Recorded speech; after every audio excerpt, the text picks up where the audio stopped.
Road trips are supposed to be fun. A chance to escape, to laugh with friends, to forget the world for a while.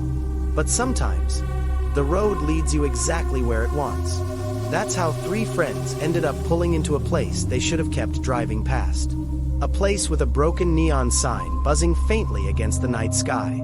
The Sunset Motel. The building looked abandoned, but the lights were on. And waiting behind the dusty glass window was the clerk. He was pale, his face half hidden in the shadows. His smile never touched his eyes. And when he spoke, it was in a voice that made the young man's skin crawl. "Check-in is easy," the clerk whispered. "But there are rules. Never cover the paintings. Never leave your room after midnight. Never, under any circumstances.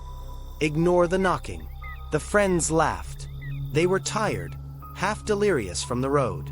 Cheap beds and a roof over their heads was all they cared about. So they grabbed their keys, carried their bags inside, and shut the door behind them. The rooms were suffocatingly small, with yellowed lamps that barely gave off light. The wallpaper was peeling, the air heavy with mildew. But the worst part was the paintings. Every wall was covered with them. Paintings of people with faces smeared away, blank ovals staring into nothing. Silent. Empty. Wrong. The young man couldn't stop staring. The faceless figures felt like they were watching him, waiting for him to blink. That night, he tried to sleep. But the clerk's words replayed in his head. "Don't cover the paintings." One of his friends couldn't take it anymore. He grabbed a blanket, laughed nervously, and threw it over the nearest painting. "Problem solved," he muttered. That's when the scratching began. Soft at first, then louder. The sound of fingernails against canvas. The blanket began to shift. From the inside, the paintings had changed. The heads that once stared straight ahead were now turned, ever so slightly, watching them. The young man sat frozen, his eyes locked on the covered canvas. Midnight crept closer, the ticking of the clock pounding in his ears. 12 o'clock.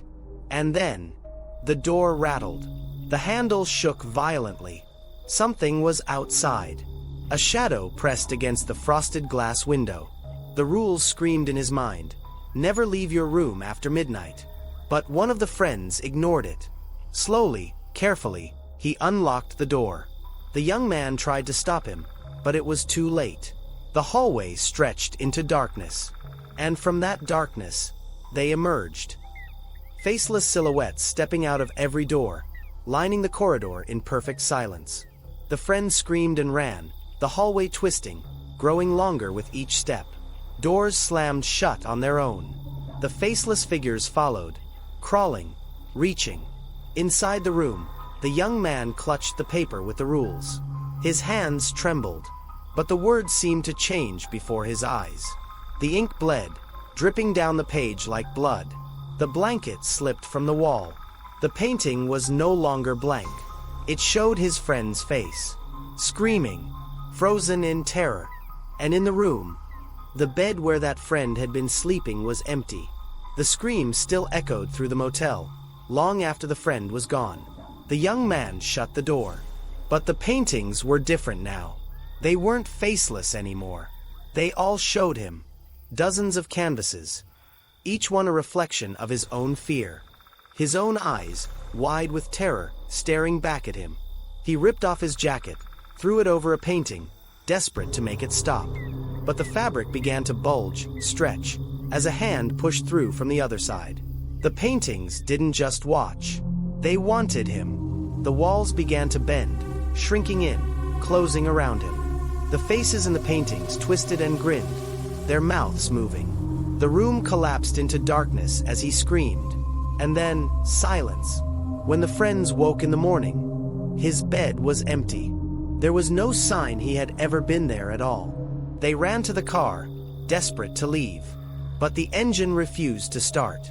No matter how many times they turned the key, it only coughed and died.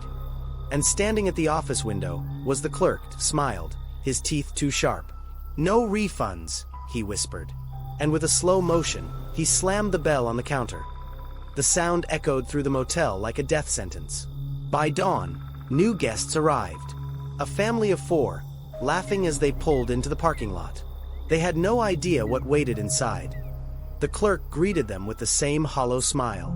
And on the wall, behind the desk, a new painting hung. T was the young man, his mouth open in an endless scream, his eyes begging for help. But no one ever notices the paintings until it's too late. The rules are simple. Never cover the paintings. Never leave your room after midnight. Never ignore the knocking. But no one ever listens, and the motel always wins.